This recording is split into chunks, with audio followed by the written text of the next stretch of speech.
Vous êtes confortablement installé sur la plage. Vous laissez bercer par le mouvement des vagues. C'est une pose de voie centrale, un guide métallique introduit dans une veine pour diffuser des médicaments. Ce geste technique peut être douloureux, pourtant le son et l'image sont contrastés. Sentez cet air pur chargé en oxygène qui gagne tout votre corps pour apporter plus de confort. Laurence Lachenot est infirmière libérale. Dans ce service de réanimation, elle a écrit un mémoire sur les bénéfices de l'hypnose, en amenant les patients d'une émotion négative avec la peur du soin vers une émotion positive avec des images et un langage réconfortant. Je fais rapidement un petit recueil d'informations sur les choses qui pouvaient l'apaiser, mais après on laisse aussi beaucoup d'ouverture à ses pensées. En fait, on reste très évasif pour qu'elle puisse trouver par elle-même les choses qui sont les plus réconfortantes pour elle dans ses souvenirs, dans ses expériences. L'hypnose ne s'arrête pas à la chambre des patients.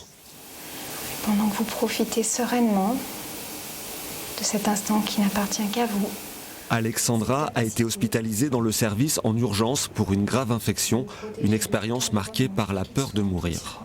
Lorsque je me suis réveillée, que je me suis retrouvée branchée à 2 machines avec les bruits, les lits qui nous massent constamment et c'est très agressif. L'hypnose pendant les soins et après sa sortie a permis d'éviter un stress post-traumatique grâce à des ressources souvent inexploitées.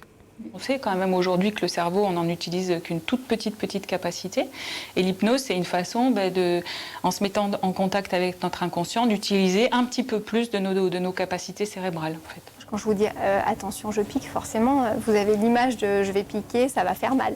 Alors que si on dit soyez rassurés, on vous prépare et tout va se passer pour le mieux, on reste évasif, c'est-à-dire qu'on ne donne pas de détails sur ce qui va se passer et la personne n'est pas immédiatement transportée dans cet univers qui peut être un peu angoissant ou anxiogène.